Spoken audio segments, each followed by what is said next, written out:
Masyiral muslimin rahimakumullah, dimanapun berada kita bersyukur bersua kembali dalam keadaan sehat walafiat untuk meneruskan pelajaran kita tadabbur Al-Quran kita, yaitu surat Thaha. Dan pada malam hari ini kita akan lanjutkan surat Thaha, surat yang ke-20 ayat 56 sampai 60.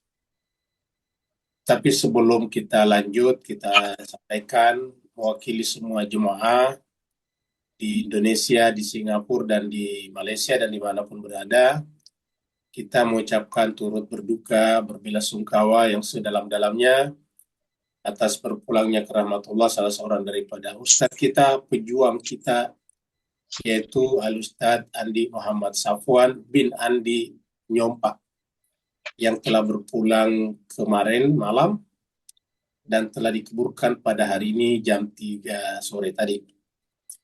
Beliau, saya bersaksi, adalah menghabiskan waktunya semata-mata untuk pengembangan dakwah Islamiyah di Indonesia, terutama di Jakarta, di Yogyakarta terutama, dan juga di Indonesia bagian timur. Mereka hampir dikatakan waktunya habis untuk itu. Beliau telah meninggalkan kita, oleh sebab itulah kita nanti di akhir pertemuan kita baca tahlilan singkat untuk Al-Baqarah. Bersama kita sudah ada Ustadz kita, Ustadz Safai Saleh. Kita minta kepada beliau dengan segala hormat untuk memandu kita, membimbing kita, membacakan kepada kita surat Thaha, surat yang ke-20, ayatnya 56 sampai 60. Jadi 56 sampai 60.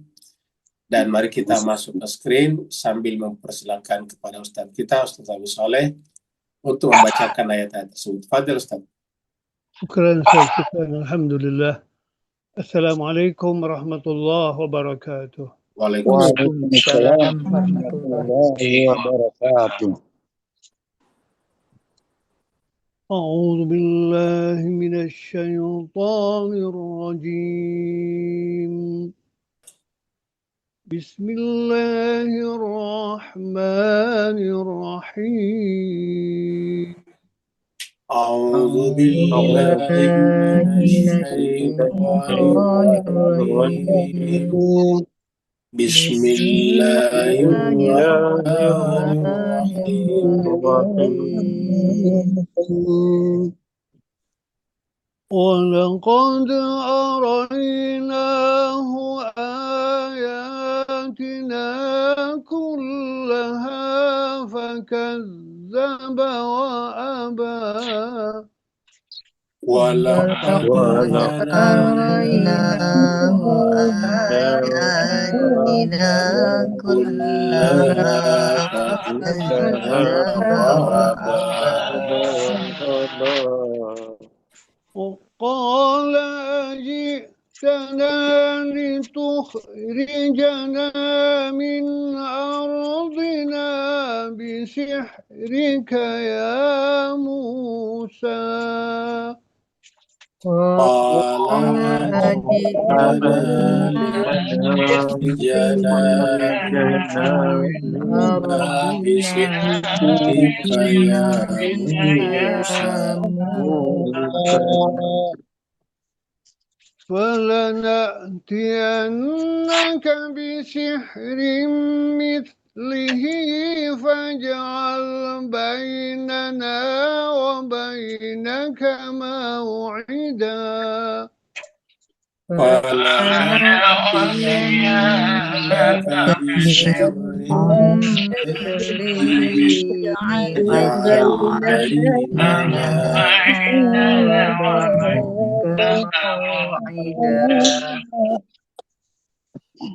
لا نخلفه نحن ولا أنت مكانا سوى. لا نخلفه نحن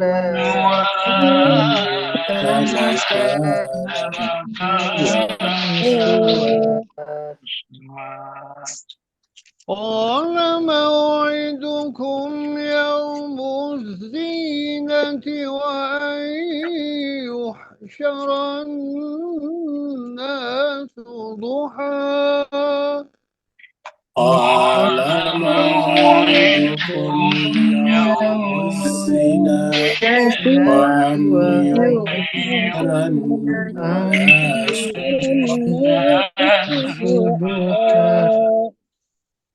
وتولى فرعون فجمع كيده ثم أتى وتولى فرعون فجمع كيده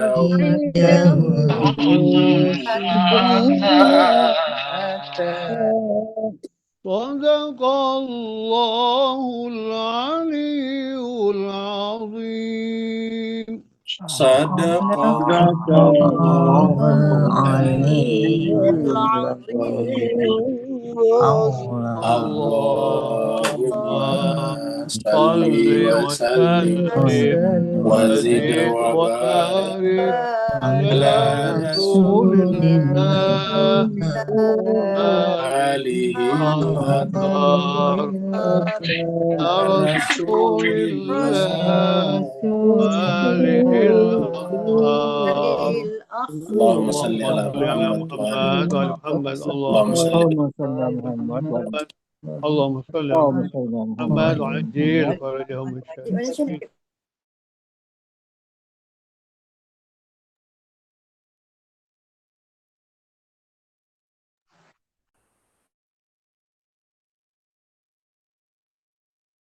Mewakili jemaah semuanya, kita mengucapkan terima kasih banyak, syukran katsira kepada Ustadz kita, Ustadz Safri Saleh dari Singapura. Semoga apa yang beliau bacakan tadi kepada kita semuanya menjelma menjadi cahaya di seluruh alam semesta, di dunia dan di akhirat nantinya, dan juga pada masyar dan di titian sirat. Amin, amin, amin. Begitu juga jemaah sekalian yang ikut membaca Al-Quran, semoga ayat-ayat tadi menjadi syifa, menjadi penyembuh Amin, ya Allah. dan rahmat bagi jiwa-jiwa masing-masing. Amin, ya Allah. Kita teruskan surat ke-20, surat Thaha. Surat Thaha ini adalah surat yang diturunkan di Mekah sebelum Nabi hijrah ke Madinah. Karena diturunkan di Mekah, maka dikenal dengan surat Makkiyah. Jumlah ayatnya 135 ayat, dan tadi kita sudah baca sampai ayat yang ke-60. Seperti biasa, mari kita ulangi dari satu ayat sebelumnya, yaitu ayat 55. Dan kita sampaikan bahwa ini masih pembicaraan, dialog antara Nabi Musa dan Fir'aun, Nabi Musa dan Nabi Harun di satu pihak, dan Fir'aun di pihak yang lain. Pada ayat terakhir yang kita bahas, ayat 55, di situ berbicara tentang siklus kehidupan kita. Jadi Nabi Musa menyampaikan kepada Fir'aun bahwa kita punya siklus kehidupan, dari bumi, kita hidup di bumi, nanti kemudian kita mati, dikembalikan ke bumi lagi, nanti pada saat kita dibangkitkan dari bumi lagi. Itulah kita manusia. Ayatnya berbunyi, A'udzubillahi minasyaitonirrajim, Bismillahirrahmanirrahim. Minha khalaqnakum, dari bumi itulah, dari tanah itulah, khalaqnakum, kami menciptakan kalian. Wa fiha, dan padanya lah, atau kepada tanah itulah, nu'idukum, kami akan kembalikan kalian. Jadi kita sekarang yang kelihatan masih segar, masih kuat, masih sehat, begitu kita meninggal dunia, ya namanya meninggal, tidak bisa bergerak lagi, tidak bisa beraktivitas lagi, maka darah kita sudah membeku. Ketika darah membeku, maka biologis kita tidak bisa bekerja lagi. Kalau disimpan, namanya mengalami proses pembusukan. Maka kemudian dikembalikan ke tanah untuk kembali menjadi tanah. Wa minha nukhrijukum taratan ukhra, dan daripadanya juga lah kami mengembalikan kalian pada kali yang lain. Itulah sebabnya faktor tanah bumi ini penting sekali. Maka sangat dianjurkan kalau kita sujud, kalau bisa menyentuh tanah ataukah alam. karena kita dari sana. Seperti mana kalau kita berwudu atau bersuci, bersucinya itu cuma dua kemungkinan saja. Pakai airkah atau pakai tanah atau debu suci kah? Tidak ada yang lain. Tidak boleh pakai air sabun, tidak boleh pakai minyak wangi pada saat kita berwudu. Padahal minyak wangi kan bagus. Pokoknya kalau kita bertayamum atau bersuci hanya dua, airkah, air yang suci dan mensucikan, dan yang kedua adalah tanah yang suci, debu yang suci. Kenapa? Agar mengingatkan agar kita tahu bahwa kita ini yang sekarang berpangkat tinggi atau menjadi kepala negara hanyalah berasal dari tanah dan akan kembali lagi ke tanah. Dan nanti akan dipanggil kepada Allah untuk bertanggung jawab lagi-lagi dari tanah. Nah inilah kalau kita ingat ini, maka kemudian kita coba menjadi sederhana, humble dalam kehidupan kita ini. Ayat baru, ayat 56. Ayat 56 ini tetapi Fir'aun menolak. Jadi intinya di sini adalah balasan Fir'aun adalah menolak. Jadi kata kuncinya nanti di sini adalah fakadzdzaba wa aba. Fir'aun mendustakan dan enggan. Mendustakan kebenaran yang dibawa oleh Nabi Musa dan enggan patuh kepada permintaan Nabi Musa untuk datang kepada Tuhan. Sehingga kita lihat di sini, Nabi Musa sudah memperlihatkan semua tanda-tanda bukti kekuasaan ilahi. Dan itu adalah disampaikan dengan jelas, kata-kata semuanya nanti di situ. Tetapi apa yang dilakukan oleh Fir'aun dengan ini, dia mendustakannya dan enggan. Ayatnya berbunyi, وَلَقَدْ أَرَيْنَاهُ آيَاتِنَا كُلَّهَا. Dan sungguh kami telah memperlihatkan kepada Fir'aun, huknya di sini Fir'aun ya. Jadi huknya di sini adalah Fir'aun. Dan sungguh kami telah memperlihatkan kepada Fir'aun ayatina, tanda-tanda kebesaran kami. Ayatina itu mujizat-mujizat. Kullaha semuanya. Jadi kata semuanya itu tidak ada yang tidak disampaikan. Apalagi kita tahu mujizat yang paling banyak dipertunjukkan itu adalah kepada Fir'aun. Misalnya air jadi merah darah. Kemudian muncul hama katak. Kemudian muncul juga belalang. Banyak lagi. Kemudian muncul misalnya topan. Kemudian Nabi Musa dan Nabi Harun datang menunjukkan tongkatnya bisa berubah jadi ular. Banyak sekali. Jadi semuanya diperlihatkan. Kata-kata kula artinya apa? Tidak ada lagi celah, tempat bagi Fir'aun untuk mengelak, untuk lari sesedikit apapun juga. Dari bukti bahwa yang dibawa Nabi Musa itu adalah risalah dari Allah. Dan pengiriman Nabi Musa kepada Fir'aun menunjukkan bahwa Allah mencintai Fir'aun sebetulnya. Allah ingin menyelamatkan Fir'aun karena Fir'aun bagaimanapun adalah hambanya juga. Nah cuma saja apa yang dilakukan Fir'aun fakadzdzaba wa aba. Jadi apa yang dilakukan Nabi Musa adalah juga sebetulnya itu dilakukan Allah kepada Fir'aun. Karena Nabi Musa adalah rasulnya, utusannya. Jadi semua yang dilakukan oleh Musa dan Harun itu adalah perbuatan Allah sebetulnya. Supaya apa? Supaya Fir'aun itu bisa kembali ingat kepada Tuhannya, ingat kembali kepada asalnya. Kata Sayyidina Ali bin Abi Thalib, karramallahu wajhah, kalau kita berenung, coba renungkanlah 3 hal. Kita ini dari mana? Kita sekarang sedang ada di mana? Dan sebentar lagi kita kembali kemana? Nah, itu kan sudah dijawab tadi di ayat sebelumnya. Kita ini ternyata dari tanah, tinggal sekarang di atas tanah, kembali lagi ke tanah nantinya, dan bahkan dibangkitkan nanti juga dari tanah. Jadi inilah sebetulnya siklus yang perlu kita camkan dalam hati kita supaya tidak ada tempat bagi munculnya ego dalam diri kita sebagaimana Fir'aun yang semua tanda-tanda kebesaran Allah diperlihatkan kepadanya, tetapi Fir'aun kadzdzaba wa aba. Fir'aun mendustakan, menolak semuanya, dan enggan ikut ataukah mengikuti Nabi Musa dan Nabi Harun alaihi wassalatu wassalam. Nah, jadi inilah jemaah sekalian berbahagia. Nah, kita lihat di sini ayat yang hampir serupa kita bisa temukan di sini. Ya. Surat An-Nazi'at juga. Di An-Nazi'at ini cerita Musa dan Fir'aun juga. Ya. Jadi kita mulai dari ayat 20. Farahul ayat al-kubra. Jadi Nabi Musa memperlihatkan kepadanya, huknya di sini kepada Fir'aun, al-ayah, ayat, tanda-tanda tadi kebesaran Allah. Al-kubra yang besar. Itu Allah melalui Nabi Musa memperlihatkan bahwa Nabi Musa itu adalah benar-benar utusan Allah dengan diperlihatkan kepadanya al-ayat al-kubra, ayat-ayat yang besar atau mukjizat. Tapi apa yang terjadi kalau di surat Toha tadi? Fakadzaba wa aba. Kalau di sini fakadzaba wa asa, sama-sama saja. Jadi lalu Fir'aun mendustakan, lalu kemudian durhaka. Ya, kalau di sana tadi aba enggan, kalau asa durhaka, apa kedurhakaannya? Ya, justru Fir'aun bersama dengan orang-orang pentingnya mengatur rencana untuk membunuh Nabi Musa.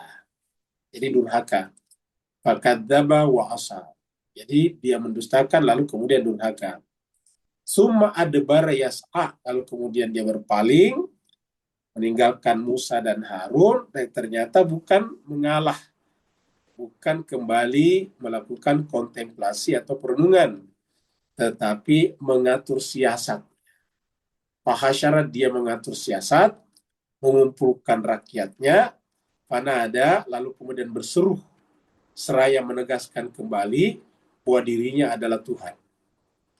Jadi seakan-akan mengatakan jangan dengarkan Musa dan Harun. Faqala, Fir'aun berkata, ana rabbukumul a'la. Sayalah, akulah Tuhan kalian yang paling tinggi. Lihat kata-katanya Fir'aun di sini. Ana, aku rabbukumul a'la. Akulah Tuhan kalian yang paling tinggi. Ana rabbukumul a'la. Akulah Tuhan kalian yang paling tinggi. Kalau kita bahas surat Taha sebelumnya, ayat-ayat 20-an kita sudah lewati. Memang Allah itu anak. Dikatakan innani ana Allah, la ilaha illa ana. Tetapi dari mana kita tahu kalau anaknya Musa di sini bukan anaknya Allah? Adalah karena tidak sejalan dengan Tuhan. Ketika anak tidak sejalan dengan Tuhan, maka anak di sini adalah bukan anak Tuhan. Bukan egonya Tuhan, tetapi ego pribadi kita. Dan itu yang terjadi pada Fir'aun. Dengan menentang tadi, Musa dan Harun. Ya, dengan membelakang, mendustakan, dan enggan. Seperti itu. Jadi, menegaskan bahwa dirinya adalah Tuhan. Ana rabbukumul a'la.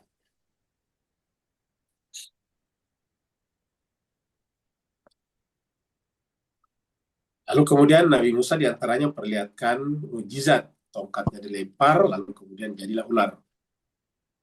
Qala, tapi apa jawaban Fir'aun? Jadi yang namanya orang jahat, orang durhaka, selalu tidak habis kata-kata. Kalau jemaah sekalian rajin mengikuti pidato-pidato, kata-kata, wawancara-wawancara Donald Trump, itu setiap saat bisa berubah. Dan intinya adalah selalu dia yang nomor satu, selalu dia menang. Ya. Cobalah lihat Fir'aun di sini. Qala, Fir'aun berkata, Ajit tanah, apakah engkau wahai Musa datang kepada kami? Litukhrijana, untuk mengusir kami min ardina, dari bumi kami, negeri kami. Bisihrika ya Musa, dengan sihirmu ya Musa. Jadi ayat-ayat yang Allah perlihatkan kepada Fir'aun melalui Nabi Musa, bahkan Fir'aun menyebutnya sihir. Satu, yang kedua, Fir'aun menciptakan narasi di tengah-tengah masyarakatnya bahwa Musa itu punya motif tersembunyi, punya agenda tersembunyi, yaitu ingin mengusir kami dari negeri. Ya. Lihatlah tempo hari Donald Trump dengan Menteri Pertahanannya. Selalu mengatakan bahwa ternyata Iran itu sudah punya ICBM. ICBM itu adalah Intercontinental Ballistic Missile, misil atau rudal antar benua. Jadi rudal antar benua. Nah, sehingga dikatakan di situ bahwa Iran sebentar lagi akan menyerang kita, begitu. Supaya semua rakyat Amerika ketakutan. dan memusuhi Iran. Jadi mengatakan Iran akan memusuhi kita, seperti itu. Kemarin ketika Perdana Menteri atau kepala negaranya Italia menyerang dalam tanda petik Donald Trump tentang nuklir, Donald Trump mengatakan apa? Kalau Iran memiliki senjata nuklir sekarang, maka 2 menit kemudian Italia hancur, kata Donald Trump. Tapi apa kata kepala negaranya Italia? Dia katakan, setahu saya hanya ada 9 negara yang punya senjata nuklir dan cuma satu yang pernah menggunakannya, itu Amerika Serikat. Nah, seperti itu. Tapi tidak penting jawaban seperti itu bagi Donald Trump. Bagi Donald Trump, bagi Firaun di sini, opini harus dibangun. Masyarakat harus ditakuti. Bahkan kalau kita lihat media massa yang menentang Trump juga disebut dengan fake news. Disebut sebagai membuat berita palsu. Nah, di sini kita lihat tiba-tiba Firaun berkata kepada Musa, kamu datang kepada kami untuk mengusir kami dari negeri ini. Coba. Ya, jadi pertama adalah menciptakan namanya framing ya, ataukah hoax ini dari bumi kami. Kamu ingin mengusir kami, ini kata-kata ini. Ya, kamu ingin mengusir kami. Kalau kita lihat faktanya kan tidak mungkin. Masa Nabi Musa dan Nabi Harun berdua mengusir orang Mesir dari kampung halamannya, kan nggak masuk akal. Ya, jadi Nabi Musa dan Nabi Harun berdua saja, masa bisa mengusir satu negara, kan nggak masuk akal. Tetapi lagi-lagi tidak perlu fakta itu. Yang penting framing atau hoax harus dibangun, narasi harus dibangun. Ya, ini yang pertama. Yang kedua, supaya orang tidak percaya kepada mukjizat itu, Firaun menyerangnya dengan sihir, ya, bisihirika. Jadi Firaun menyebutnya sebagai sihir. Jadi apa yang diperlihatkan oleh Nabi Musa dengan berbagai macam mukjizat itu disebutnya sebagai sihir. Bisihirika ya Musa, dengan sihir wahai Musa. Jadi sebetulnya Al-Quran itu hidup sampai sekarang. Ya, yang diceritakan Al-Quran Firaun dan Nabi Musa, tetapi sepanjang zaman selalu ada Firaun dan selalu ada Musa. Ingat, jiwa kita sendiri punya 2 potensi itu. Jiwa kita itu bisa jadi Musa, tapi bisa juga jadi Firaun. Kan itu makna daripada fujuraha wa taqwaha. Jadi dalam surat Syams itu dikatakan wa nafsin wa ma sawwaha fa'alhamaha fujuraha wa taqwaha. Demi jiwa dan potensi yang bisa membuatnya sempurna, tetapi sayangnya jiwa itu punya 2 kecenderungan, yaitu fujuraha, kalau kita terjemahkan tadi bisa jadi Firaun, wa taqwaha, tapi bisa juga jadi Nabi Musa, seperti itu. Jadi jiwa kita seperti itu. Jadi sebetulnya kita semuanya mempunyai potensi untuk menjadi Firaun, tapi pada saat yang sama kita juga punya potensi untuk menjadi Musa. Nah, sekarang bagaimana caranya agar kita menjadi Musa dan tidak menjadi Firaun? Nah, disitulah pentingnya Al-Quran atau kitab suci. Al-Quran atau kitab suci adalah membimbing kita untuk meninggalkan Firaun, atau namanya berbaroah dari Firaun, dan berwilayah kepada Musa. Wa qala alladziina kafaru li rusulihim. Jadi kita lihat faktanya yang terjadi adalah justru rasul-rasul itulah yang diusir, dan itu yang masuk akal. Kenapa? Rasul kan cuma 1 atau 2 atau 3. Masa 3 orang 2 orang bisa mengusir satu negara? Nggak masuk akal. Ya. Nggak masuk akal. Bayangkan kalau satu negara seperti Thailand misalnya, penduduknya sekian puluh juta, kita cuma datang 100 orang untuk mengusir, nggak masuk akal. Ya, tidak bisa diterima dengan akal. Jadi waqala alladziina kafaru, dan berkatalah orang-orang yang kafaru, ingkar, menolak, li rusulihim, kepada rasul-rasulnya, lanukhrijannakum min ardina. Ini benar-benar, kami pasti akan mengusir kalian dari negeri kami. Nah, yang benar adalah bahwa pemuka masyarakat suatu negeri lah yang mengusir rasul-rasul itu. Ini juga yang selalu kita baca di surat Yasin. Makanya surat Yasin dianjurkan dibaca agar kita paham bahwa tidak mungkin rasul yang cuma 1-2 orang mengusir satu negeri dari kampungnya, dari negerinya. Yang mungkin adalah negeri itu atau warga negara negeri itu mengusir nabi dan rasul, seperti di sini. Lanukhrijannakum, kami pasti akan mengusir kalian, min ardina, dari negeri kami, dari negara kami, aw la ta'udunna fi millatina, kecuali saya kasih awnya di sini atau, tapi saya artikan kecuali kalau kalian kembali ke agama kami, ke milah nenek moyang kami. Kecuali kalau kalian kembali seperti kami, mengikuti kami, ya kami tidak usir. Tapi kalau kamu tidak seperti kami akan usir. Nah, jadi artinya apa? Di sini kita saksikan adanya pemaksaan. Fa'auha ilaihim rabbuhum. Lalu kemudian Tuhan para nabi dan rasul itu mewahyukan kepada mereka bahwa justru lanuhlikanna zalim. Orang zalim itulah yang akan binasa. Bapak, Ibu, Tuan, dan Puan semuanya, coba baca ayat ini baik-baik. Ini wahyu disampaikan kepada Rasul, tapi kita sekarang sudah tahu juga karena ada di Quran. Apa isi wahyunya? Bahwa orang zalim itulah yang nanti akan binasa. Ini faktanya. Jadi kita terkadang tidak sabar menyaksikan hancurnya Israel misalnya. Tetapi Allah mengatakan, lanuhlikanna zalimin. Yang zalim itu pasti akan binasa. Kita sudah lihat sekarang ini, satu persatu negara membenci Israel. Satu persatu sekarang negara ingin memutuskan hubungan dengan Israel. Teman-teman atau negara-negara sahabat mereka di Eropa sekarang bahkan dia satu persatu mengecam Israel sekarang. Ya, yang bersuara keras seperti misalnya Spanyol, Italia, Perancis. Coba kita lihat. Dan apa nanti akibatnya? Akibatnya adalah setelah kembali normal lagi, penduduk Israel itu pasti yang kelas menengah ke atas akan rame-rame meninggalkan Israel. Karena jaminan keamanan yang selama ini diberikan kepadanya sudah tidak ada lagi. Ternyata setiap saat negaranya bisa dirudal oleh negara lain. Dirudal oleh Iran, sekarang dirudal oleh Hizbullah, sekarang masih perang terjadi. Kadang juga dirudal oleh oleh Houthi atau kayak Ansarullah di Yaman. Jadi tidak aman. Nah, sedangkan kita bikin negara, membangun rumah kan supaya kita aman. Supaya kita tenang, tentram, sentosa, sejahtera. Kalau sudah keamanan tidak ada, pasti orang akan pergi satu persatu. Nah, jadi Israel nantinya, cara runtuhnya adalah satu, ditinggalkan oleh rakyat.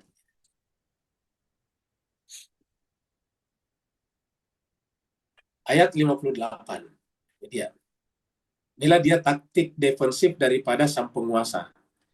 Defensif itu mempertahankan kekuasaannya. Jadi inilah caranya Firaun mempertahankan kekuasaannya. Inilah responnya Firaun kepada Musa. Coba kita lihat. Yang pertama adalah melabeli Nabi Musa dengan label negatif, labeling negatif di sini. Jadi melabeli apa yang disampaikan Musa dengan label negatif, yaitu menyebutnya sebagai sihir. Yang pertama. Jadi kita lihat di sini, Firaun mendiskreditkan pesan Nabi Musa dengan melabelinya sebagai praktik sihir yang menyesatkan. Jadi justru menyebut Musa menyesatkan. Coba lihat. Jadi yang sesat kembali menyesatkan yang benar. Nah, itulah yang terjadi sepanjang masa. Kaitannya dengan penguasa yang korup, yang rusak. Kemudian yang kedua, taktik ketakutan, maksudnya menakut-nakuti rakyatnya. Ancaman kehilangan negeri. Jadi menakut-nakuti rakyatnya. Coba lihat ini. Ya, jangan kalian mendengarkan Musa dan Harun. Ya. Musa dan Harun itu punya agenda tersembunyi, yaitu ingin mengusir kalian dari negeri kalian, negeri Mesir. Seperti itu. Jadi Firaun memprovokasi rakyat dengan menuduh Musa, tentu dengan Harun, ingin mengusir mereka dari tanah air mereka sendiri. Nah, maka kemudian kita lihat sini apa yang terjadi ketika keduanya berhadapan-hadapan. Konfrontasi personal Firaun kepada Musa. Ya katakan ini, kutip ayat 57, apakah engkau datang kepada kami untuk mengusir kami dari negeri kami dengan sihirmu, wahai Musa? Nah, tentu Musa mengatakan tidak, tetapi bukan itu yang penting bagi Firaun. Yang penting bagi Firaun adalah kata-kata ini ditulis oleh semua media massa, didengarkan oleh rakyat semuanya, kemudian menjadi mainstream, menjadi alur utama, menjadi pemberitaan utama, menjadi pemikiran utama. Ya, tentang Nabi Musa ditinggalkan oleh rakyat, seperti itulah maunya Firaun. Falanatiyannaka bisihrin mithlin. Apa kata Fir'aun? Kami akan mendatangkan sihir seperti itu. Artinya bahwa kami akan tunjukkan kepada kamu, wahai Musa, bahwa sihirmu itu tidak berlaku bagi kami, karena kami juga punya sihir yang sama dengan sihir kamu. Falanatiyannaka, kami akan mendatangkan kepada kamu tukang-tukang sihir untuk membuat sihir seperti sihir kamu, yaitu tongkat jadi ular. Faj'al bainana wa bainaka mau'idah. Saya terjemahkannya supaya enak. Maka mari kita buat perjanjian antara kami dan kamu. Kita bikin perjanjian. Jadi kita bikin kapan kita berjumpa. Ya, saya datangkan tukang sihir saya, dan kamu Musa dan Harun juga datang dengan sihirmu. Begitulah bahasanya Firaun. Mari kita tentukan waktunya. Mari kita bikin perjanjian. Dan perjanjian yang kita telah bikin bersama, la nukhlifuhu, kita tidak boleh mengingkarinya, melanggarnya. Nahnu wala anta, kami dan kamu juga. Kami maksudnya Fir'aun dan rakyatnya, dan kalian juga wahai Musa jangan mengingkari janji itu. Kita datang pada waktu yang telah ditentukan. Di mana berjumpanya? Makanan suwa, di tempat yang sangat terbuka, tempat yang luas. Suwa itu kita artikan saja luas. Makanan suwa, tempat yang sangat luas. Yang luas di sini maksudnya datar. Jadi tidak berundak-undak, tidak berkontur. Karena kalau berkontur nanti ada yang tidak melihat. Suwa itu dari kata sawa, sama, rata bisa juga. Jadi makanan suwa, tempat yang luas, terbentang luas. Jadi dimanapun kita berdiri bisa melihat dari kejauhan. Jadi makanan suwa. Jadi kita akan berjumpa.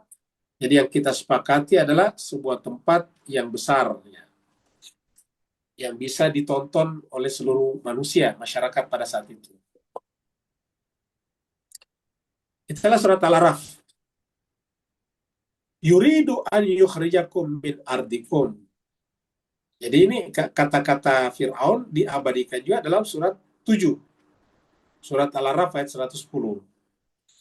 Ya, di sini Fir'aun berbicara kepada rakyatnya bahwa Musa itu, ini Musa di sini, yuridu, Musa itu ayyukhrijakum, bermaksud mengeluarkan, mengusir kalian min ardikum, dari negeri kamu, seperti tadi di surat Toha. Pamadza ta'murun, ini bertanya kepada para pejabat, Madza ta'murun, apa yang harus kita lakukan, kira-kira gitulah. Madza ta'murun, apa pendapat kalian? Jadi saya artikan madza ta'murun, apa pendapat kalian? Madza ta'murun, apakah pendapat kalian?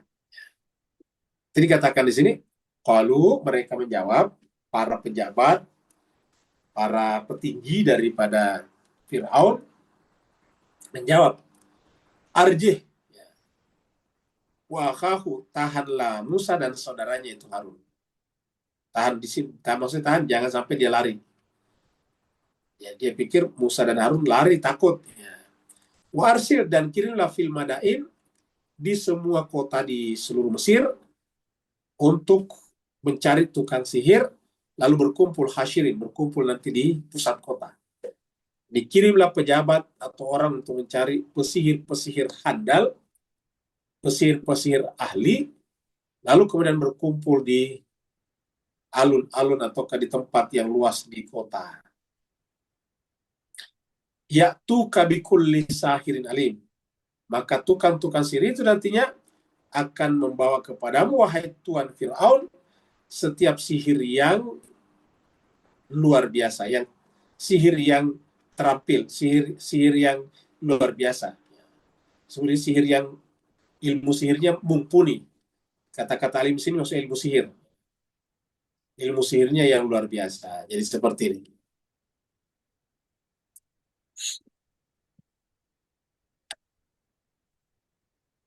Nah, kita lihat di sini strategi Musa, momentum pembuktian kebenaran. Coba kita lihat di sini.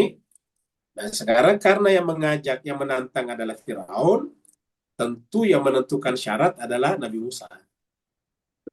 Menentukan syarat Nabi Musa ketika Amerika yang ingin sekali melakukan ceasefire atau gencatan senjata, ya tentu yang menentukan syaratnya adalah Iran. Maka dibuatlah 10 poin itu. Ya. Karena kan sudah berkali-kali datang, mengutus banyak utusan. kepada Iran supaya ceasefire. Ya, kenapa? Karena kalau tidak dihentikan ini habis nih Amerika. Habisnya apa? Prajuritnya banyak meninggal, alutsistanya banyak yang hancur, persenjataannya, pesawatnya dan sebagainya. Kemudian harga minyak di negaranya juga semakin tinggi, rakyatnya sudah mulai marah dan seterusnya. Maka berkali-kali datang kepada Iran dari pintu belakang, tentu karena tidak mau disebut kalah kan, di pintu belakang untuk melobi Iran supaya mau ceasefire. Maka Iran mengatakan boleh, tetapi ini syaratnya, 10 syaratnya itu semuanya yang menguntungkan Iran. Kita sudah tahu semuanya. Nah, maka kita lihat sini juga Musa memegang strategi sekarang. Kenapa? Karena dia ditantang oleh Fir'aun. Fir'aun mengatakan apa yang kamu lakukan itu adalah sihir murahan, kira-kira gitulah. Nah, maka kita lihat Musa menentukan 3 hal. Pertama, momentum hari raya, Yaumuz Zina. Jadi nanti kita lihat ayatnya, Yaumuz Zina. Hari raya, kenapa? Karena kalau hari raya itu kan otomatis orang berkumpul banyak. Walaupun tidak disuruh berkumpul banyak. Kemudian waktu duha, pagi hari. Kenapa? Karena kebenaran itu tidak perlu berlindung dari kegelapan. Yang butuh berlindung dari kegelapan adalah justru kebatilan. Jadi dia harus pagi, dan duha itu paginya sudah tinggi, ingat. Kalau duha itu sudah terang sekali. Ya. Yang ketiga, mengumpulkan massa secara terbuka. Supaya apa? Supaya jangan ada nanti berita-berita hoax yang disebarkan. Semua masyarakat menyaksikan sendiri. Nah, semua yang disampaikan di sini oleh Nabi Musa adalah berkaitan dengan transparansi total. Transparansi. Ya, apa itu namanya itu? Semuanya harus terbuka. Ini transparansi kita lihat ini terbuka kayak gini. Ya. Transparan, kelihatan di dalam. Jadi momentum hari raya, supaya orang tidak perlu sengaja dikumpulkan. Disuruh berkumpul juga, tetapi tanpa disuruh berkumpul, mereka berkumpul. Kenapa? Karena hari raya, hari besar ya. Kemudian waktu siang hari, ya. Kemudian kenapa duha? Sudah siang, yang kedua belum terlalu panas. Ya. Kita tahu kalau di Timur Tengah panas. Kemudian dikumpulkan semuanya orang. Ayatnya seperti ini. Qala, Nabi Musa menjawab, mau'idukum yaumuz zina. Nabi Musa kan yang menentukan ini. Jadi Nabi Musa lah yang berkata, yang menentukan syarat. Mau'idukum, janji yang aku inginkan bersama kalian, wahai Fir'aun dan pejabatnya, yaitu yaumuz zina. Jadi syarat persamanya adalah, pertamanya yaumuz zina, hari raya. Az-zina itu artinya perhiasan, hari di mana orang kayak tahun baru. Itu kan tahun baru kan hari raya tuh zina dan perhiasan. Coba kalau kita lihat hari tahun baru Masehi 1 Januari atau 31 Januari malam, 31 Desember malam, itu kan rame tuh, banyak drone terbang berwarna-warni, kembang api, orang pada kumpul, nah kayak gitu-gitu. Atau misalnya hari raya tahun baru Imlek misalnya, kan begitu juga rame juga. Atau kalau di Iran dan sekitarnya tahun baru Nuruz misalnya, Nuruznya mereka juga begitu rame kayak gitu. Kalau di Indonesia dan sekitarnya, Indonesia, Singapura, Malaysia atau Asia Tenggara lah, paling rame kalau Idul Fitri. Idul Fitri itu namanya Yaumuz Zina. Kalau Idul Fitri di kita itu di mana-mana di Asia Tenggara itu biasanya pakai baju baru, perhiasan kan, baju baru, semuanya serba baru, sendal baru, sepatu baru, datang ke tempat Idul Fitri biasa juga sejadahnya baru. Jadi qala mau'idukum yaumuz zina wa an yuhsyaran nasu, dan manusia harus berkumpul banyak ini. Jadi manusia harus berkumpul. Ini pertama, yang kedua ini. Jadi ini adalah syarat pertamanya, ini syarat keduanya. Yang ketiga, yang ketiga di sini adalah duha. Itu adalah duha. Ini syarat yang ketiganya. Dua waktu pagi. Waktu pagi menjelang siang ya. Jadi 3, yaumuz zina, yuhsyaran nas, dan duha. Yang menentukan siapa? Nabi Musa. Karena ini menunjukkan bahwa sebetulnya Fir'aun tanpa menyadari kalau sebetulnya dia sudah mengalah kepada kepada Musa. Ya, kenapa? Karena dia ingin membuktikan bahwa apa yang dilakukan Musa itu tidak benar. Kan berarti dia mengalah sebetulnya. Nah, sehingga kemudian karena Musa berada dalam posisi yang dilawan, ditentang, maka dia menentukan. Maka dibuatlah 3 poin ini. Kalau Iran tadi 10 poin, kali ini 3 poin. Ya, yaitu Yaumuz Zina, satu, yang kedua Yuhsyarun Nas, yang ketiga adalah duha.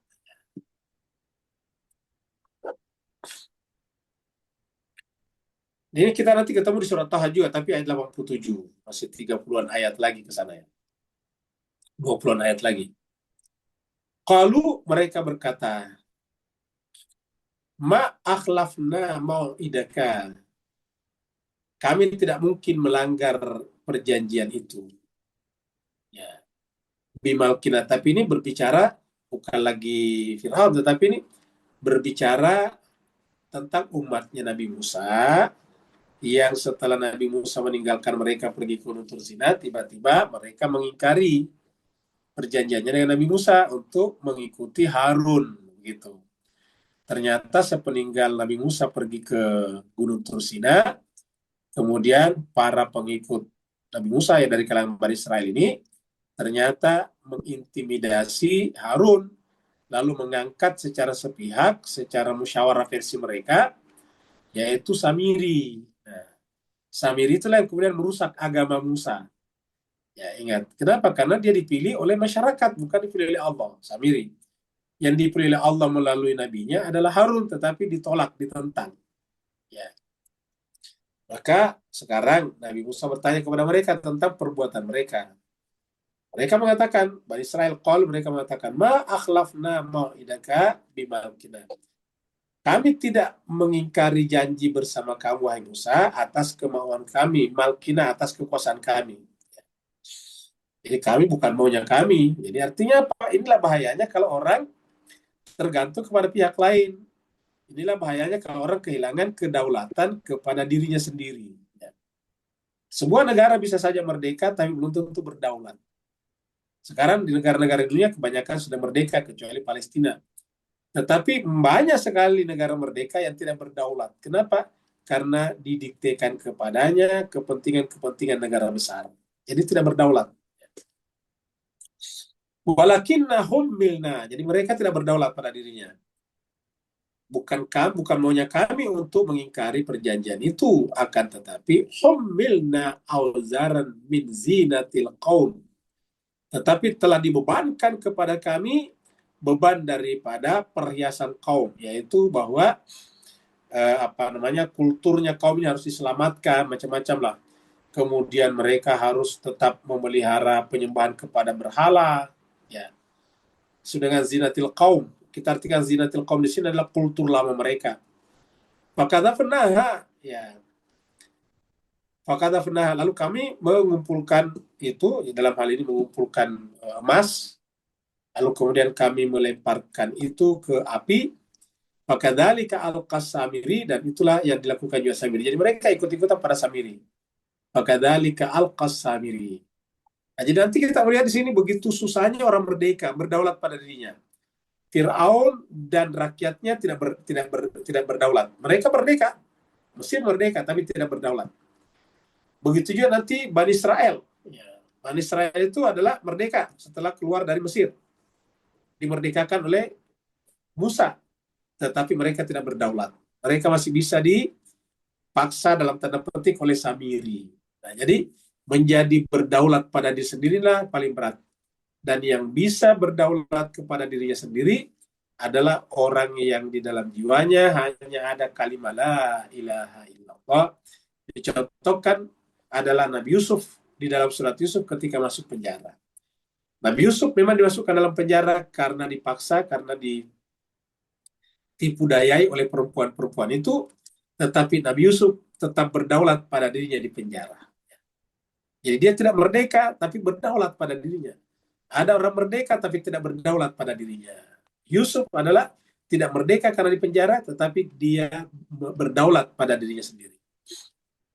Makanya nanti Nabi Yusuf ketika minta raja untuk mengeluarkannya dari penjara, dia tidak keluar, dia katakan, bagaimana keadaannya, bagaimana keadaannya perempuan-perempuan yang telah memfitnah saya. Nah, seperti itu. Dia ingin kebenaran dulu, baru dia keluar. Kenapa? Karena dia berdaulat pada dirinya.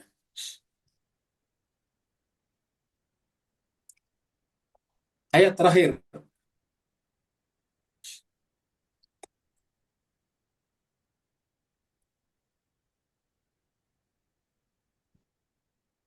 Nah, jadi kita lihat di sini, ayat terakhir, ayat yang ke-60, berbicara tentang strategi dan tipu daya Fir'aun. Jadi apa yang dilakukan Fir'aun? Nah, tadi mengumpulkan tukang sihir seperti yang kita baca tadi di dalam surat Al-A'raf, surat yang ke-7. Jadi Fir'aun tidak sekedar menolak, namun secara terorganisir menyusun strategi sebelum menghadapi Nabi Musa, yaitu meninggalkan tempat untuk bersiap. Jadi Fir'aun pergi, meninggalkan tempatnya, ternyata bukan mengalah, tetapi ingin mempersiapkan tipu daya untuk memulai pengorganisasian kekuatannya, yaitu menghimpun siasat dan tipu daya.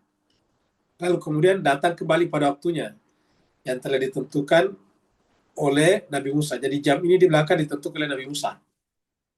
Ya. Dan Nabi Musa di sini sudah menunggunya nih. Ya. Ini adalah ilustrasi Nabi Musa. Ya. Nabi Musa menunggu pada waktu yang telah dia janjikan. Fatawalla Fir'aun, maka Fir'aun kemudian pergi. Ya. Jadi Fir'aun pergi, meninggalkan Musa dan Harun untuk mengatur tadi tipu daya. Tipu daya itu adalah kait. Fajama'a kaidahu. Lalu kemudian dia mengumpulkan segala macam tipu daya, cara untuk mempermalukan Musa dan Harun. Jadi ingat, mengumpulkan segala macam cara untuk mempermalukan dan membuat menyerah Musa dan Harun. Persis seperti yang dilakukan sekarang Donald Trump beserta orang-orang dekatnya seperti Hegseth, ya, yang Menteri Pertahanan itu Menteri Perang. Ya, bagaimana caranya agar memaksa Iran supaya mengaku kalah? Nah, itu masalahnya. Ya, memaksa Iran mengaku kalah. Dan semua orang tahu kalau Iran menang selama masih Iran yang memegang Selat Hormuz. Maka dia ingin memaksa untuk membuka Selat Hormuz. Caranya yang terakhir sekarang dilakukan adalah dengan menutup Selat Hormuz dari luar, di Laut Oman. Kan ditutupnya di luar sana, itu menunjukkan dia tidak berani mendekat ke Selat Hormuz. Ya, ketakutan. Lalu kenapa dia lakukan itu? Itu tadi. Dia tidak ingin kelihatan kalah. Dia tidak ingin melihat bahwa Iran itulah pemenangnya. Seperti itulah juga Fir'aun di sini. Ya. Maka Fir'aun pergi diam-diam, ternyata mengumpulkan tipu dayanya, sumata, lalu kemudian datang lagi dengan membawa tukang-tukang sihir tadi, seperti yang kita baca di dalam surat Al-A'raf. Kita lihat di ayat ini sini, surat An-Naziat. Lanjutannya tadi surat An-Naziat ya. Fahasyara panada, lalu kemudian Fir'aun mengumpulkan mereka lalu berseru. Faqala, ini tadi kita sudah lihat juga, ana rabbukumul a'la, akulah Tuhan yang paling tinggi. Fa'akhadahu Allahu nakalal akhirati wal ula. Tetapi apa yang terjadi? Segala macam tipu daya dilakukan untuk mempermalukan Musa dan Harun, tetapi yang terjadi adalah mereka lah yang malu dan tenggelam. Sehingga dikatakan fa'akadahullahu, lalu Allah kemudian menghukum Fir'aun dan bala tentaranya, sehingga menjadilah nakalal akhirati wal ula, menjadi tanda, menjadi pelajaran bagi orang-orang yang awal dan yang akhir. Nakalal akhirati wal ula. Jadi di akhirat dan di dunia pun juga akan mendapatkan itu. Inna fi dzalika, sungguhnya pada demikian itu, la'ibratan lima yakhsha. Cuma syaratnya ini ada pelajaran yang sangat berharga cuma bagi mereka yang humble tadi, yang sederhana, yang tawadu, yang zuhud, lima yakhsha. Pada yang demikian itu terdapat tanda-tanda kebesaran Allah. Kita artikan tanda kebesaran ibrah, pelajaran lima yakhsha, bagi orang yang hatinya takut kepada Tuhannya. Nah, jadi cuma sekalian itulah pembahasan kita. Nah, sekarang kita lihat, reviewkan kembali pembahasan tadi. Ya. Jadi kita singkatkan, ringkaskan tadi 5 ayat itu. Jadi 5 ayat ini adalah konfrontasi Nabi Musa dengan Firaun. Dan di sini kita lihat Musa menuju kepada hari kemenangan. Ingat, menuju kepada hari kemenangan. Yang pertama di ayat 56, penolakan tanda kebesaran Allah. Itu menolak tadi mujizat, menyebutnya sebagai sihir nomor 2 ini. Justru kemudian kembali menyerang Musa dengan mengatakan itu sihir. Tongkat jadi ular, kata mereka itu adalah sihir. Dan dianggap politis. Kenapa politis? Karena dianggap bahwa Musa punya motif, yaitu ingin mengusir mereka dari Mesir. Kemudian yang ketiga, kemudian Firaun marah, meminta duel terbuka di sini, yaitu antara tukang sihir dengan Musa. Jadi Firaun mengumpulkan tukang sihirnya untuk melawan Musa. Yang keempat, kemudian Nabi Musa lah yang kemudian menetapkan kapan, di waktu duha pagi, berkumpul banyak orang di sini. Kemudian yang kelima, Firaun menciptakan atau membuat rencana besar, yaitu seandainya nanti tukang sihirnya kalah, maka dia akan mengatur siasat untuk membunuh Nabi Musa. Membunuh Nabi Musa. Jadi boleh dikatakan mendatangkan tukang sihir ini adalah perlawanan terakhirnya sebelum benar-benar membunuh Nabi Musa. Persis seperti yang dilakukan Amerika dan Israel setelah tidak bisa menaklukkan Iran di medan negosiasi, medan perundingan, maka kemudian dia membunuh pemimpin tertingginya Iran. Seperti itu yang dilakukannya. Ingat, apa yang terjadi sekarang adalah Amerika kalah dalam 2 front, yaitu front perundingan, negosiasi, dan front peperangan. Jadi, negosiasi itu adalah intelektual, sedangkan peperangan adalah strategi. Jadi, Amerika kalah dari Iran dari 2 front besar, yaitu adalah intelektualitas, karena itu adalah negosiasi. Yang kedua adalah strategi peperangan, yaitu Iran menggunakan strategi asimetris seperti yang biasa kita baca di berita-berita. Nah, inilah konteks kenabian Musa dan Harun berdasarkan hadis. Nah, kita lihat sini. Ada hadis nanti kita angkat di belakang, hadis Bukhari ayat 3142, nomor 3142 dan 3152. Ini berbicara tentang Harun di langit yang kelima, dan ini adalah tentang Musa. Nah, anatomi sebuah konfrontasi. Kebenaran ilahi melawan ilusi kekuasaan. Lihat ini jemaah sekalian. Kebenaran ilahi berkumpul di sini. Coba kita lihat sekarang. Iran itu adalah negara Islam. Bahkan Islamnya juga minoritas, yaitu Syiah. Tetapi dialah yang paling dominan sekarang pengaruhnya. Yang kedua, yang namanya Vatikan itu adalah pemimpin tertinggi Katolik. Tapi lihat, Paus Leo juga berpihak kepada Iran, luar biasa. Kenapa? Selama dia benar-benar konsisten dengan keilahian, pasti berpihak kepada kebenaran. Dan dia melawan Donald Trump. Seperti kita tahu terakhir ini, Paus Leo itu berhadapan-hadapan dengan Donald Trump. Jadi yang menghadapi Donald Trump bukan lagi Iran, tetapi diambil alih oleh negara-negara Eropa, termasuk Vatikan. Vatikan itu negara Eropa ya, karena di Italia. Nah, apa yang dilakukan oleh Donald Trump? Ilusi kekuasaan. Ya, dia selalu masih menganggap dirinya penguasa. Ilusi kekuasaan. Ya. Sedemikian ilusifnya Donald Trump, sehingga ada perkumpulan psikolog mengatakan bahwa Donald Trump perlu diperiksa secara saksama mentalnya. Nah, 2 dimensi perjuangan para nabi. Jadi ingat, para nabi itu perjuangannya 2 dimensi langit dan dimensi bumi. Ya. Ini juga saya tulis tempo hari waktu masih perang Iran. Setelah Lebaran kemarin kan ada tulisan keluar dari saya tentang takbiran. Nah, itu adalah mempersatukan antara langit dan bumi. Jadi Nabi itu mempersatukan langit dan bumi. Jadi dia tidak hanya di langit dan tidak hanya di bumi. Jadi yang namanya Nabi itu langit dan bumi. Tidak hanya pasti berdoa, pasti beribadah, tetapi juga pasti dalam mengelola bumi. Dia mengetahui ilmu-ilmu matematika, fisika untuk menciptakan rudal-rudal canggih. Jemaah sekalian, pasti kita semuanya bisa menebak kenapa Amerika dan Israel menyerang sekolah anak-anak di Teheran yang hari pertama itu sampai menewaskan 175 anak. Kemudian di tengah peperangan, kira-kira setelah berlangsung 2-3 minggu, Amerika Israel kembali menyerang universitas teknik terkenal di Teheran, yaitu Sharif University. Kalau tidak salah Sharif University. Itu adalah universitas teknologi terbaik di Teheran, Iran. Kenapa diserang? Ya itu tadi. Ya karena Iran itu bisa menciptakan rudal-rudal presisi tinggi karena menguasai juga ilmu-ilmu bumi. Menguasai ilmu fisik, fisika, menguasai ilmu matematika, menguasai ilmu kimia dan sebagainya. Ilmu kimia dikuasai untuk membuat bahan-bahan misalnya rudal, bahan-bahan anti radar, kemudian membuat bahan bakar padat. Nah, itu semuanya harus bahan. Itu adalah ilmu kimia. Nah, seperti jadi dikuasai semuanya.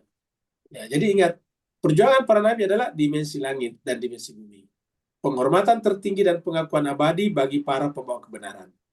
Kemudian, dimensi buminya menjadikan bumi itu sebagai arena ujian menghadapi penolakan, manipulasi opini, dan tirani absolut. Nah, sedangkan bagi para nabi, walaupun dia dari bumi, dia mendapatkan tempat di langit, dan di sana dia diakui sebagai bahwa persaudaraan agama, persaudaraan nabi adalah persaudaraan saleh namanya. Di sini kita lihat persaudaraan yang di langit. Jadi kata-kata Nabi Harun kepada Nabi Muhammad ini, selamat datang saudara yang saleh dan nabi yang saleh. Ini adalah kata-kata Nabi Harun kepada Nabi Rasulullah di langit yang kelima. Hadis Bukhari 3142. Ya. Jadi insight-nya adalah ukhuwah antara utusan Allah dibangun di atas fondasi kesalehan. Dan ini juga harus kita lakukan. Jadi mas sekalian, hubungan-hubungan kita itu harusnya adalah hubungan-hubungan kesahihan ini. Hubungan kesahihan. Hubungan kesahihan. Bukan karena kepentingan pragmatis semata. Karena fondasi kesahihan murni adalah melampaui batas ruang dan waktu.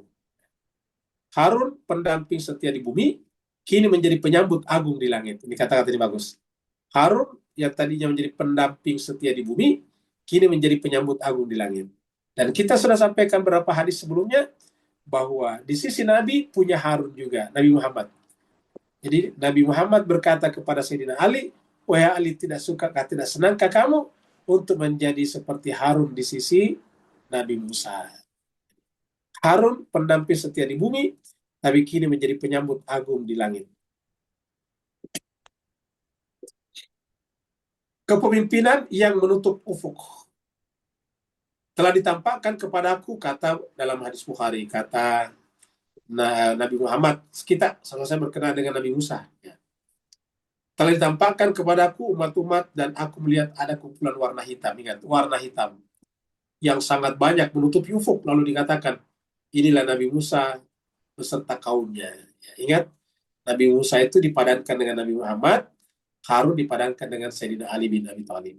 Insight-nya, kepemimpinan profetik tidak lahir dalam semalam. Barisan umat raksasa ini adalah hasil dari sebuah konfrontasi panjang melawan arogansi penguasa. Dan konfrontasi panjang ini kalau dari sisi Iran dimulai di Karbala. Konfrontasi itu dimulai di Karbala, lalu sekarang terjadi pada bulan Ramadan juga tahun 2026 ini. Namun sebelum ufuk dipenuhi oleh umat yang beriman, ada satu tembok besar yang harus diruntuhkan, yaitu arogansi Fir'aun. Ini selalu ada setiap masa. Arogansi Fir'aun. Setiap masa ada Fir'aunnya, setiap masa ada Musanya, maksudnya orang baiknya. Seperti mana kita katakan tadi, setiap kita ini bisa jadi Fir'aun, setiap kita juga bisa jadi Musa. Maksudnya Musa jangan menganggap kita bisa jadi Nabi, bukan. Maksudnya kita bisa menjadi orang baik, berusaha menjadi orang baik. Nah, apa masalahnya? Kita lihat sini. Kebutaan hati di hadapan bukti yang sempurna. Jadi inilah ancaman untuk menjadi manusia sempurna. Jadi ancaman untuk menjadi manusia sempurna itu adalah ketika hati jadi buta di hadapan bukti yang sempurna. Di ayat 50 tadi disebutkan di sini. Jadi penolakan Fir'aun tidak didasari oleh kurangnya bukti empiris atau rasionalitas, melainkan karena kesombongan absolut. Jadi kesombongan absolut. Bukti paling terang tidak akan menembus hati yang telah terkunci. Lihat. Bukti paling terang tidak akan menembus hati yang terkunci, seperti mana Allah berfirman di ayat lain, khatamallahu ala qulubihim wa ala sam'ihim wa ala absarihim ghishawah. Manipulasi isu dan narasi sang tiran. Jadi isu dimanipulasi. Mereka menciptakan narasinya sendiri. Itulah sebabnya pemenang terkadang membuat cerita histori. Ya, jadilah sejarah. Jadi sejarah itu histori. Kita lihat di sini mujizat ilahi, pesan spiritual, tongkat ini. Ya. Kemudian distorsi politik Firaun. Jadi Firaun kemudian mendistorsi mujizat ini, menyebutnya sebagai sihir. Ya. Lalu kemudian yang dikembangkan ke masyarakat adalah bahwa Musa dan Harun itu adalah merupakan ancaman keamanan nasional.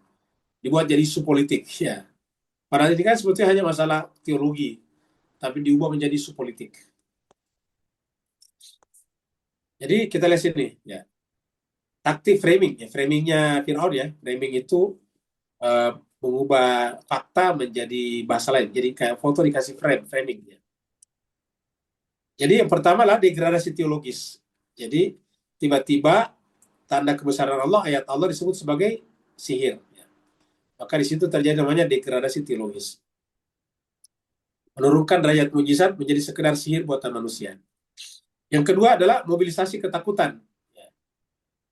Menggeser isu dari pencarian kebenaran menjadi sentimen nasionalisme. Nah, kan sebetulnya diperkenalkan Musa ini nggak ada hubungannya dengan nasionalisme sebetulnya. Dia hanya datang mengajak manusia kepada kebenaran. Tetapi oleh Fir'aun diubah menjadi sentimen nasionalisme sempit dan ketakutan kehilangan tanah air. Nah, menciptakan ilusi kesesatan. Itulah yang dilakukan oleh Fir'aun. Maaf, kesetaraan, bukan kesesatan ya. Menciptakan ilusi kesetaraan. Jadi, tujuan strategis Fir'aun mengubah perdebatan eksistensial menjadi tontonan publik. Ya, spektakel. Kemudian yang kedua, menciptakan ilusi di mata rakyat bahwa mujizat Tuhan setara dengan trik pesulap bayaran negara. Jadi dia menyebut bahwa mujizat Tuhan itu adalah ilusi. Itu tidak lain daripada sulap. Seperti yang dilakukan para pesulap yang dibayar oleh negara. Jadi kan harusnya yang namanya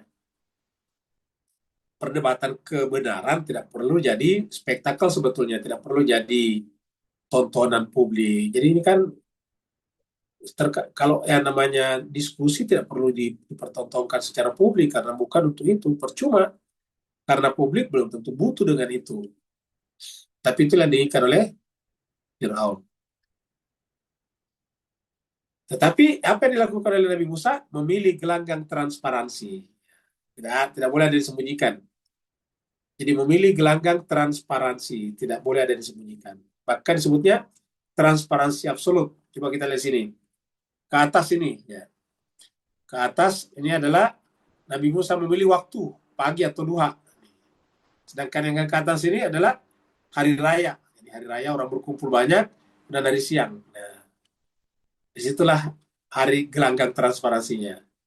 Hari raya banyak orang, kemudian pagi, siang kelihatan. Jadi transparansi absolut. Ya. Nah, coba kita lihat di sini matriksnya. Matriks konfrontasi, pendekatan strategis. Lihatlah Fir'aun dan lihatlah apa yang dilakukan Musa. Apa yang dilakukan Fir'aun? Ingat, padahal Fir'aun itu adalah raja di raja pada saat itu. The king of king pada saat itu.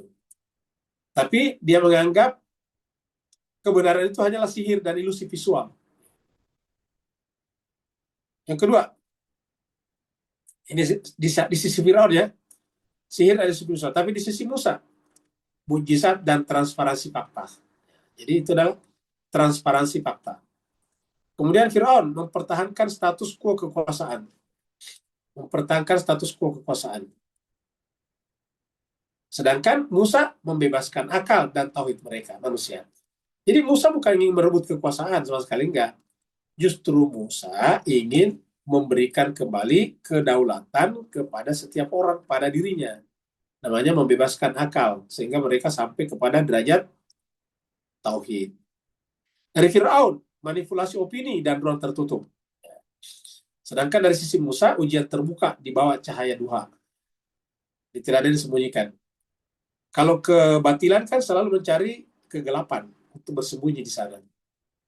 Sedangkan kebenaran mencari tempat yang terang. Fir'aun reaktif. Jadi kalau orang saleh itu cenderung reaktif. Defensif. Mempertahankan diri. Ya, tidak perlu benar, yang penting pertahankan diri. Dan menebar teror. Ini semuanya ada pada dunia sekarang. Reaktif, defensif, dan menebar teror. Pokoknya jemaah sekalian, Bapak Ibu dan Tuan dan Puan, kalau melihat ini tiga, semuanya ada pada Donald Trump sekarang. Dia reaktif, dia defensif, ya pokoknya dia pasti harus menang dan menebar teror. Sebaliknya Musa, tenang, presisi, dan memegang kendali. Itulah karena dia berdaulat pada dirinya. Konsolidasi mesin kebatilan. Anatomi kait itu tipu daya. Firaun tidak sekedar kembali. Ia memobilisasi seluruh instrumen negara, ahli sihir terbaik, dan mesin propagandanya dinyalakan. Ini adalah bentuk keputusasaan kekuasaan yang berhadapan dengan cahaya rasionalitas. Jadi yang namanya rasionalitas tidak bisa dikalahkan. Pasti berputus asa mereka yang menyembunyikan kepalsuan. Tangga eskalasi konfrontasi. Lihatlah nanti di sini. Di mana perjalanan ke atas tiba-tiba Musa men-take over kendali. Pertama kita lihat di awal Musa dan Harun datang tetapi ditolak oleh Firaun. Didustakan dan enggan. Fakadzdzaba wa aba. Kalau di surat An-Nazi'at fakadzdzaba wa asa. Ayat 57, kemudian manipulasi narasi. Tiba-tiba Firaun menuduh Musa dan Harun akan membuat makar dan ingin mengusir orang Mesir dari negerinya. Ayat 58, deklarasi pertemuan dua kekuatan. Kekuatan kegelapan dan kekuatan cahaya. Sihir dan Nabi Musa. Kemudian mulai sekarang Nabi Musa mengambil alih kendali karena dia menentukan syarat. Lalu kemudian Fir'aun melakukan tugasnya dengan mengumpulkan orang-orang. Jadi tanpa dia sadari, tanpa Fir'aun sadari, Fir'aun telah memobilisasi massa untuk menyaksikan kebenaran Nabi Musa. Dan ternyata nanti setelah itu banyak orang beriman kepada Nabi Musa, bahkan termasuk tukang-tukang sihirnya sendiri. Kemenangan cahaya di atas ufuk. Tadi di dalam hadis. Kebenaran yang disokong oleh transparansi dan keberanian, dalam hal ini Musa di waktu pagi duha, tidak akan runtuh oleh konspirasi sekuat apapun, yaitu tipu daya Firaun. Kait itu tipu daya. Sikap tak gentar menghadapi tirani inilah yang melahirkan umat yang menutupi ufuk dan melayakkan Musa serta Harun menerima sapaan kemuliaan di langit tertinggi. Kebenaran sejati tidak pernah bersembunyi di balik bayangan. Ia selalu menuntut waktu duha, yaitu matahari. Nah, jadi jemaah sekalian berbahagia, itulah tadi kesimpulan dari 5 ayat yang kita bahas. Sekarang kita lihat hadis yang kita angkat tadi, sudah disebutkan tadi sepintas ya. Jadi Nabi menceritakan di sini. Ini dari Malik bin Sa'sa'a. Ini dari Anas bin Malik an Malik bin Sa'sa'a. Anna Rasulullah sallallahu alaihi wasallam haddatsahum, bahwa Nabi SAW berbicara kepada mereka an lailata usriya, pada saat malam Nabi diisrakan padanya. Hatta atas sama al-khamisa, sampai ketika Nabi sampai ke langit yang kelima. Sama al-khamis itu langit yang kelima. Faidah Harun, maka di sana di langit yang kelima ada Harun, Nabi Harun maksudnya. Qala, Jibril berkata kepada Nabi, Ada Harun, ini adalah Nabi Harun. Fasallim alaihi, maka ucapkan salam kepadanya. Kata Nabi, fasallamtu alaihi, maka aku pun mengucapkan salam kepada Nabi Harun. Faradda, lalu kemudian dia membalas. Summa qala, kemudian Nabi Harun menjawab, marhaban bil akh as-saleh wan nabi as-saleh. Selamat datang wahai saudara yang saleh dan nabi yang saleh. Jadi dasarnya apa? Kesalehan. Hadis berikutnya, Rasul berjumpa juga Nabi Musa di perjalanan Isra Mi'raj itu. Dari Ibnu Abbas juga tadi radhiyallahu anhu qala, kharaja alaina Nabiy sallallahu alaihi wasallam yauman. Kata Ibnu Abbas, Nabi suatu saat keluar menjumpai kami di suatu hari. Qala, lalu Nabi bercerita, uridat alayya al-umam, diperlihatkan atau ditampakkan kepada saya umat-umat terdahulu. Umam itu umat-umat. Waraitu sawa dan kathira, dan saya melihat mereka itu adalah berpakaian hitam-hitam yang banyak sekali. Saddal ufuk, sampai memenuhi ufuk. Sampai ufuk tidak kelihatan, saking banyaknya. Faqila, lalu kemudian dikatakan kepada Nabi, yang mengatakan tentu Jibril, ada Musa fi qaumihi. Ini adalah Nabi Musa di tengah-tengah kaumnya. Hadis Bukhari nomor 3158.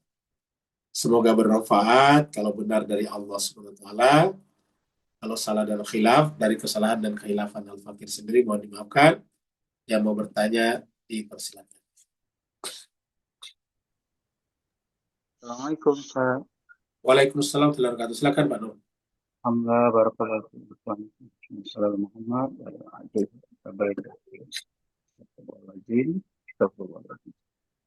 Ustaz, boleh kita ambil kira bahawa terjadi daripada setiap para insan suci itu hubungan tak terputus Mahmud, Ahmad dan Muhammad tadi, dan hubungan dengan Sang Pencipta ni membuatkan kalbu tadi bercahaya dalam perjalanan kehidupannya tanpa ragu-ragu. Berbeza dengan walaupun setiap manusia ada roh atau cahayanya dalam kalbu tadi, tapi air hujan wahyunya takkan dapat tumbuhkan tanah gersam padang pasir yang tak mempunyai value untuk tanaman-tanaman yang subur. Beri pencerahan teguran seampun-ampun silakan. Baik, terima kasih banyak Pak Nur. Jadi jemaah sekalian berbahagia, kalau kita belajar tentang wujud ya, tentang mula sadra dan juga Al-Quran, kita akan menemukan bahwa sebetulnya semua yang kita saksikan ini, yang begitu banyak, yang begitu plural, adalah cuma satu sebetulnya. Cuma panca indera kita, mata telinga kita menyaksikannya secara berpisah-pisah. Sebetulnya adalah satu kesatuan. Dia berasal daripada wujud tunggal atau wajib wujud, kemudian turun ke bawah. Wajib wujud itulah yang kemudian nanti disebut dengan Mahmud, karena semuanya ataukah Hamid, karena semuanya memuji ke sana. Semua yang ada selain dia adalah memuji ke sana. Ya tentu Tuhan tidak memuji dirinya, tetapi semua selain Tuhan memuji dia, maka disebut dengan Hamid, ataukah Mahmud juga bisa, Hamid. Lalu kemudian begitu dia memancar, tadi Ahmad. Semua yang dipancarkan itu adalah yang terpuji. Semua yang diciptakan itu adalah sempurna pada dirinya, namanya Ahmad. Lalu kemudian pada level materi dia menjadi Muhammad. Ya, jadi orang yang terpuji. Nabi Muhammad muncul sebagai manusia atau insan yang paling terpuji. Jadi kira-kira begini cara menjelaskannya. Di seluruh alam semesta ini, yang paling mulia itu adalah manusia. Di manusia lebih mulia bukan hanya lebih mulia daripada planet-planet, universe, tapi juga lebih mulia daripada malaikat, jin, roh, dan sebagainya. Nah, di antara manusia ada lagi yang paling mulia, yaitu para nabi dan rasul. Di antara para nabi ada lagi yang paling mulia, yaitu ulul azmi 5 orang. Nabi Ibrahim, Nabi Musa, Nabi Isa, Nabi Muhammad. Nah, di antara 5 orang ini ada lagi yang terbaik di antara mereka, yaitu Nabi Muhammad. Nah, dengan demikian Nabi Muhammad itu adalah Muhammad, ya, adalah bukan hanya namanya Muhammad, tapi dia sifatnya Muhammad. Dia yang paling banyak dipuji, dia yang paling terpuji. Ya. Jadi begitu. Jadi Muhammad di level alam non materi dia adalah Ahmad, tapi di level materi adalah. Nah, jadi artinya cuma satu kesatuan. Nah, maka inilah yang ditunjukkan tadi pada 2 hadis tadi dan juga perjalanan atau konfrontasi Nabi Musa Harun kepada Fir'aun. Fir'aun bertahan bahwa yang ada hanya kehidupan dunia, sedangkan Musa dan Harun mengatakan tidak, selain kehidupan dunia ada kehidupan akhirat. Di samping bumi ada langit, kira-kira gitulah. Dan bumi dan langit tidak bisa dipisahkan. Jadi kejahatan kita di bumi akan dipertanggungjawabkan nanti di langit. Oleh sebab itulah tidak boleh dipisahkan. Nah, saya kira inilah yang harus kita satukan kembali sehingga kita menjadi humble tadi. Nah, cara untuk membuat kita lebih sederhana dan humble itu adalah mengingat bahwa kita itu sebetulnya benar-benar cuma dari tanah. Kita ini cuma dari tanah, tidak ada apa-apanya sebetulnya. Kok tiba-tiba bisa seperti sekarang? Bisa punya mata, bisa punya telinga, bisa punya otak di sini, bisa punya akal pikiran, bisa kita sekolah sampai ke perguruan tinggi, bahkan bisa kita jadi pejabat, bisa jadi menteri, presiden, perdana menteri, kepala negara, raja, dan sebagainya. Itu kenapa? Kalau cuma dari tanah toh saya tidak mungkin. Nah, berarti ada di sana yang namanya rahmat Allah. Ketika dia meniupkan ruh itu kepada tanah yang dibuat dengan tangannya sendiri. Nah, dengan cara seperti ini kita merasa benar-benar tidak punya apa-apa. Dan kemuliaan kita terletak kepada kemuliaan Allah SWT. Ada lagi yang lain? Kalau tidak ada jemaah sekalian, mari kita tutup majelis kita dengan tahlil singkat untuk Ustadz kita, Ustadz Andi Muhammad Safwan atau Ayub Safwan bin Andi Muhammad Nyompa yang telah meninggalkan kita kemarin malam dan tadi sore telah dikembalikan ke tanah seperti pembahasan kita tadinya. Dari tanah dan tadi telah dikuburkan lagi kembali ke tanah. Kita baca Inna anzalnahu 3 kali, Qul huwallahu 3 kali, Al-Falaq sekali, An-Nas sekali, Al-Fatihah, baru kemudian Al-Fatihah dulu ya, baru kemudian nanti kita tahlil singkat. Ala hadiniya wa likuludin salih bihaqqi Muhammadin wa ali Muhammad wa bihaqqil Fatihah, bi sirril Fatihah, bi karamatil Fatihah, bi hurmatil Fatihah, wa bi mu'jizatil Fatihah, bi karamatil Fatihah, khususan ila akhina, sahabat kami, jemaah kami, dan juga ustadz kami, Al-Ustadz Andi Muhammad Safwan bin Andi Muhammad Nyompa. Al-Fatihah wassalawat. Allahumma salli ala Muhammad wa ali Muhammad. Allahumma salli ala Muhammad wa ali Muhammad. Allahumma salli ala Muhammad wa ali Muhammad wa ajil fadl. A'udzu billahi minasyaitonir rajim. Bismillahirrahmanirrahim. Alhamdulillahi rabbil alamin arrahmanir rahim maliki yaumiddin. Iyyaka na'budu wa iyyaka nasta'in. Ihdinas siratal mustaqim. Siratal ladzina an'amta 'alaihim ghairil maghdubi 'alaihim waladdallin. Bismillahirrahmanirrahim. Inna anzalnahu fi lailatul qadr. Wa ma adraka ma lailatul qadr. Lailatul Qadri khairun min alfi syahr. Tanazzalul malaikatu warruhu fiha bi'idzni rabbihim min kulli amr. Salamun hiya hatta matla'il fajr.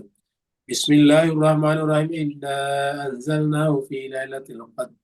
Wa ma adraka ma lailatul qadr. Lailatul Qadri khairun min alfi syahr. Tanazzalul malaikatu warruhu fiha bi'idzni rabbihim min kulli amr. Salamun hiya hatta matla'il fajr.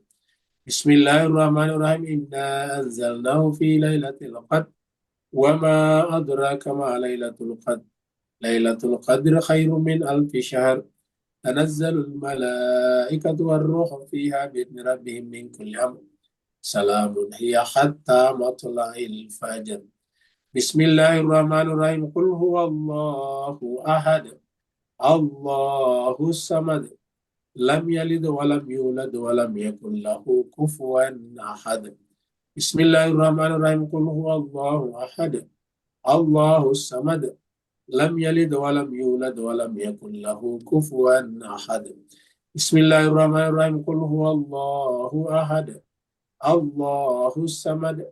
Lam yalid wa lam yulad wa lam yakul lahu kufuwan ahad. Bismillahirrahmanirrahim. Qul a'udzu birabbil falaq min syarri ma khalaq wa min syarri ghasiqin idza waqab wa min syarri naffatsati fil 'uqad wa min syarri hasidin idza hasad.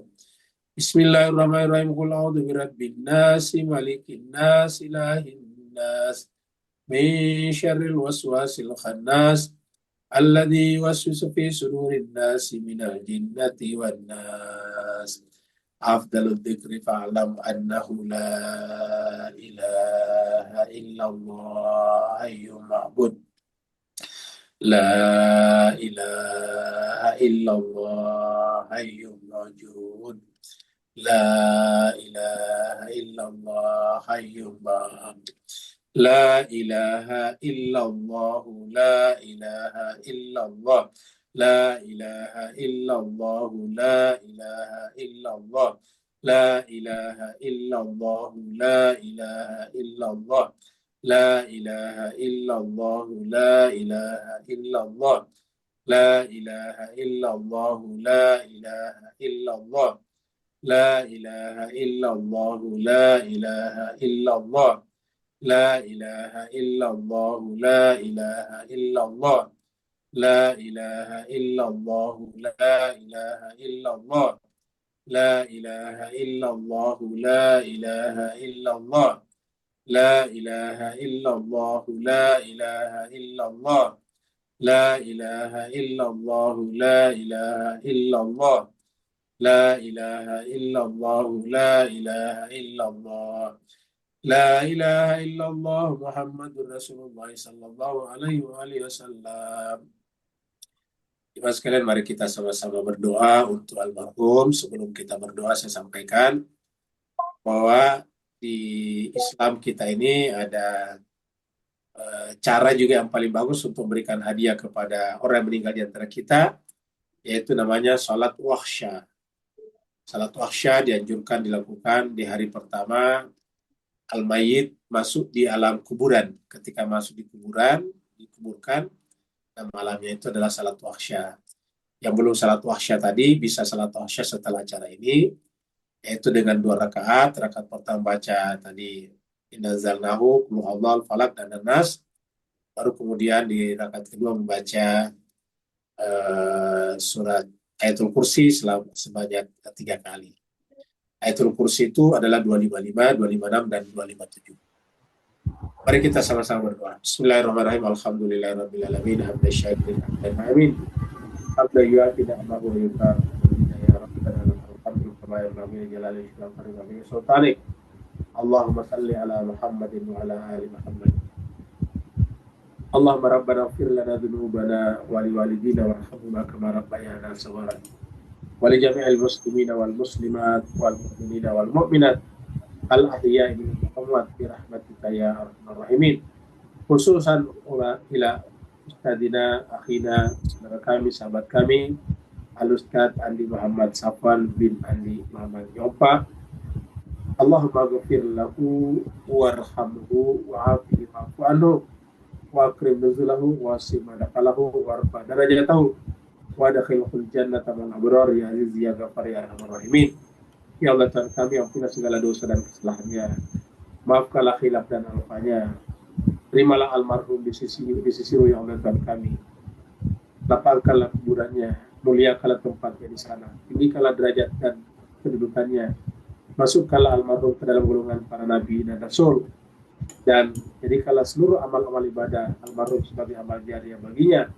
Saya bersaksi Allah, beliau adalah orang yang baik dan menghabiskan waktunya untuk dakwah Islam atau dakwah di jalan-Mu ya Allah Tuhan kami.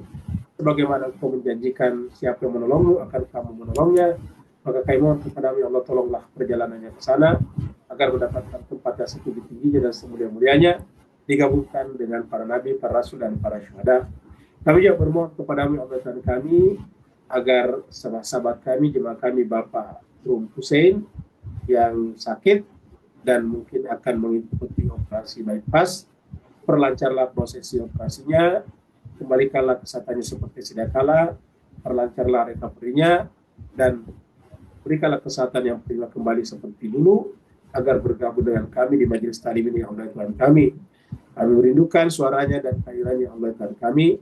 Angkatlah kedudukannya di sisi Allah Tuhan kami, dan berikanlah kemudahan atas segala urusannya. Kami mohon kepada-Mu Allah untuk seluruh jemaah kami yang hadir pada malam hari ini, yang punya hajat, sampaikanlah hajat-hajat mereka ya Allah. Yang punya masalah, angkatlah masalah mereka. Yang sempit rezekinya, maka lapangkanlah pintu-pintu rezeki kepada mereka. Yang besarkan anak-anaknya, jadikanlah anak-anak mereka anak-anak yang saleh dan salehah. Yang punya bisnis dan usaha, maka limpahkanlah keberhasilan dan rezeki melalui bisnis dan usaha mereka ya Allah. Amin. Allahumma rabbana atina fid dunya hasanah wa fil akhirati hasanah wa qina adzabannar. Sallallahu ala sayyidina Muhammad. Subhana rabbika rabbil izzati amma yasifun. Wa salamun alal mursalin walhamdulillahi rabbil alamin. Waalaikumsalam. Assalamualaikum warahmatullahi taala wabarakatuh. Waalaikumsalam warahmatullahi wabarakatuh.